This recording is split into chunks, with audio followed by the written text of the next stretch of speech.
Good morning, one and all. Hope y'all are all doing good today. It's nice down here in Florida. Sunny, I don't know, 70. It's great. More Goldilocks weather. We're going to take up our miracle series again. This is going to be part 2 of our miracles series of videos. Dory, get out of there. Dory is eating the azalea bush. Excuse me a minute. Dory, get out. Go. She likes to eat sticks, makes her sick. She does it anyway. Have to tell her not to every now and then. Good girl. Anyway, squirrels have been back on our podium. They love it. I look out the window from the kitchen sink and I see them out here.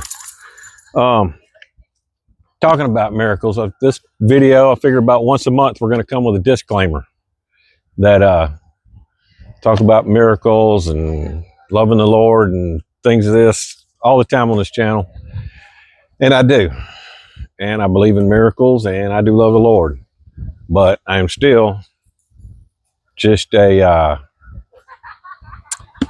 how'd it go? A wretched, black-hearted sinner. And I did not come up with that on my own, but I have embraced it because it's the truth.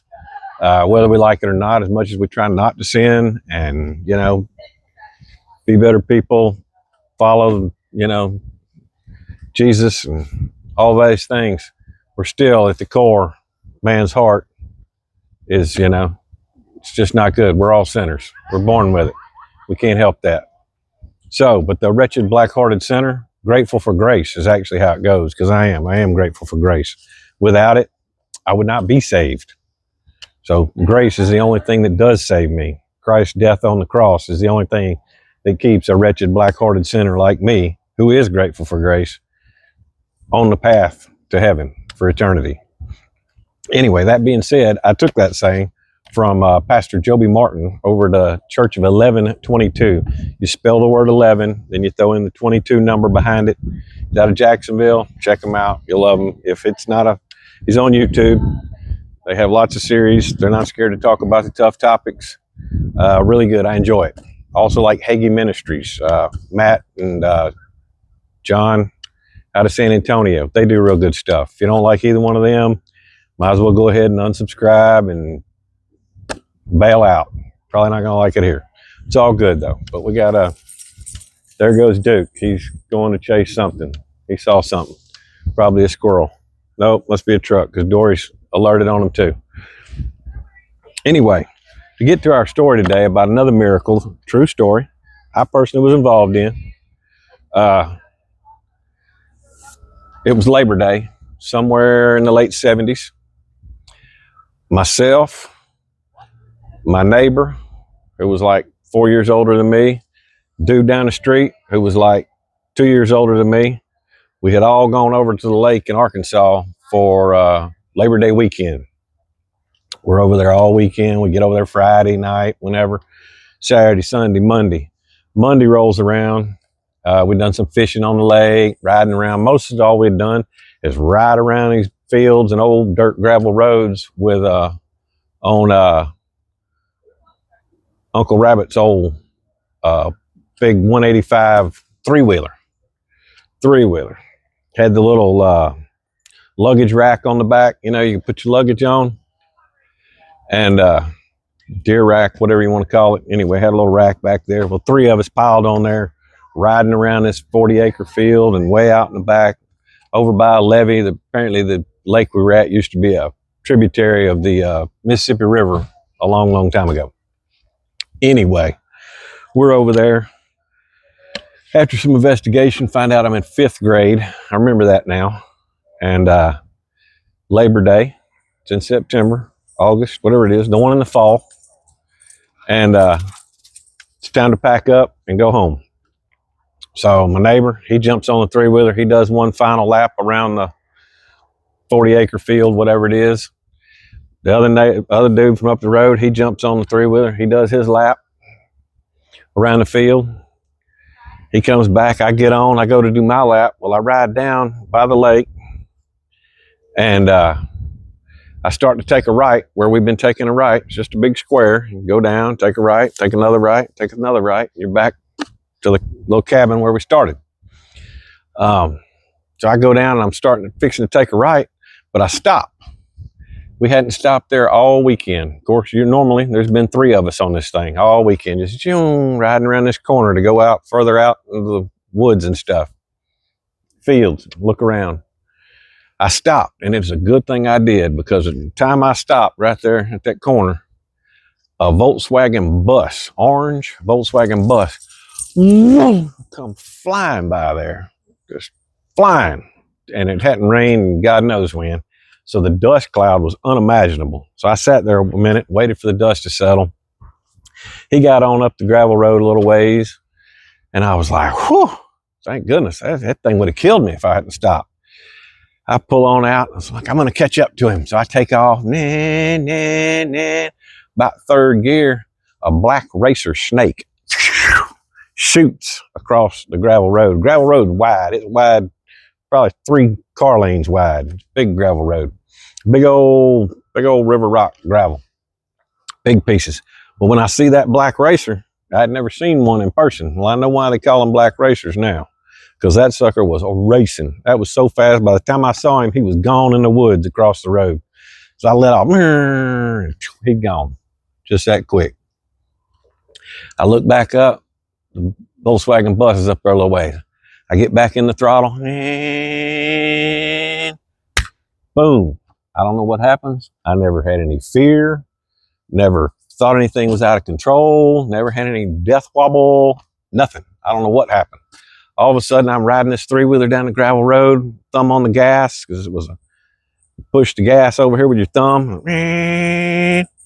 Boom. I come to, I'm laying face down in the gravel, looking at the woods. The woods are over here now. I'm face down in the gravel on the road, and the 3-wheeler is on my back. And we're both still pointing the same way we had been going. We were traveling this way. Now I'm laying in a big old rock gravel road with a 3-wheeler on my back, and I'm looking out to the woods. And the 3-wheeler is not, I don't know how it flipped over, but it didn't flip over forward, I don't think. I don't know how it flipped over. All I know is boom, I'm laying on the gravel road with a 3-wheeler on my back when my eyes opened up, which after I got older, I'm like, that's a miracle, you know? Orange bus should have killed me. Black racer snake, that's not a good sign. Then boom, my eyes open up and I'm looking in the woods with a 3-wheeler on my back. And the 3-wheeler is still facing that way, but it's upside down. Still facing the same way we were going, but it's upside down, and I'm laying underneath it, looking in the woods. I crawl out from under it. I'm like, oh my gosh. And the skin cut on my eyebrow up there. Skin's hanging down over my eye. So I cover my other eye. It's before I wore glasses. So I cover my other eye. I'm like, well, that's good. I still got my eye because I can see the skin hanging down. So I turn.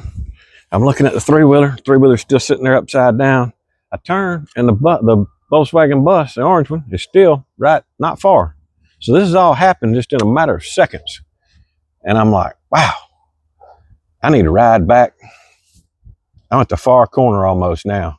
I need to ride back to the opposite corner of this thing, and I don't know, I'm no mechanic. I'm in the 5th grade. So I take off running after the Volkswagen bus, and I'm picking up big rocks and throwing them. But they're not hearing it because they're driving down a gravel road and rocks flying and they're hammering down. They get to the corner, they take a right. I make it around the corner, it's not very far. I run across a little wooden bridge, and there's a levee. And they're going alongside the levee, headed on out of the community, lakeside community there, which was really mostly just camps. People go and stay the weekend and whatnot. Finally, I realize I'm not catching them. It's not happening. So I turn around to walk back to the 3-wheeler, and when I do, I fall down. Boom. Man, what in the heck? My ankle, or my foot, I think it was the side of my foot, it's got this small crack in it. It's broke. I fall down, I get up, I'm like, so I hop back to the 3-wheeler, back across the little wooden bridge, around the corner, back to the 3-wheeler, and it's still laying there upside down. So I lean down and I grab the handlebar and cage thing on the back. I flip it over, and that little red on-off switch that was right there by the gas thumb thing is gone. And I don't know where it's at, and I don't know nothing else about turning this sucker on and pulling the string. So the little on-off switch is gone. Well, meantime, my lip's busted. I'm bleeding there. My eye's busted. I'm bleeding here. My shirt's torn. I scratched all. Luckily, I'm just scratched. That luggage rack probably kept it from killing me. I know many other people that have not been as fortunate as I am. And I'm pretty sure it was strictly by God's grace that I didn't die that day and become a statistic to a three-wheeler accident. And I'm sorry if you have anybody that has, because I know they have taken many a life. And it was a miracle it wasn't mine that day, that Labor Day. So I'm pulling on the rope. I'm pulling on the rope, and I'm choking the thing, but it was just upside down, so you know. But scratches here, scratches here. I'm bleeding, got blood. Blue jeans are torn over my thighs, scratched all up, bleeding there, a little blood everywhere. Well, mainly just road rash, not any major thing except for my lip being busted out, my eyebrow being cut, that dripping. Now I can see my lip. My lip's right there, I can see that rascal, you know what I'm saying? I can see it out there. It sticks out further than my nose. That's how out there it was. Duke, get out of there. Where was I? So I could see my lip sticking out there. I'm pulling. It won't crank. And it's hot, and it's dusty, and it's just bad. Now I'm killing mosquitoes, gnats. It wasn't mosquitoes, it was gnats. I'm killing gnats in my blood now. All of me. It's terrible. So I'm sitting there in the baking sun on this dusty old gravel road in Arkansas. I'm probably about to go into shock. I don't know. I'm in 5th grade, you know what I'm saying? And we get there. I'm sitting there waiting. Finally, these old boys come rolling up in a Jeep, like 3 or 4 of them. They roll up and they're looking at me and they're like, "What in the world happened to you?" I was like, "I flipped this 3-wheeler. I can't get it to crank. I need a ride back, over the opposite corner." He's like, "All right, dude." I said, "Can you help?" They're like, "Sure, man." This big old guy gets out of the Jeep. He just picks me up off the 3-wheeler and just sets me in the seat of the Jeep. He goes back over to the 3-wheeler. He goes, turns something, fuel off on something, choke. I don't know. He did a little something, boom, crunk it right up. It's probably because I had it all primed up for him. I done, got it ready to go. He cranks that sucker up. They turn the Jeep around, haul me back, and my neighbor's dad that we'd gone over there with, we roll up and they're like, "Hey, y'all had an accident. Boom, bam, bang, pow, 3-wheeler wreck, flip flop." And old neighbor's dad come out and he was like, he about had a stroke. I think because he was scared what my mom was going to say. Anyway, they grabbed some ice, towels, and wet some towels and wiped some blood off of me. Grab a bag of ice from my foot, throw me in the back seat of the car. Boom, home we go. Get back home. They got 3 kids, so they already got crutches and stuff like that from other injuries. They're older kids. The one that was for my neighbor was the youngest of their children. I was the oldest at our household. Kids went. So they got crutches. They break out the crutches. I go hobbling on home. Neighbor, dad goes with me. And my mom opens up the door. There wasn't no cell phone, wasn't none of that. Mom opens up the door. "Oh my goodness, what happened to you?" I was like, "Hey, I'm okay, Mom. How's it going?"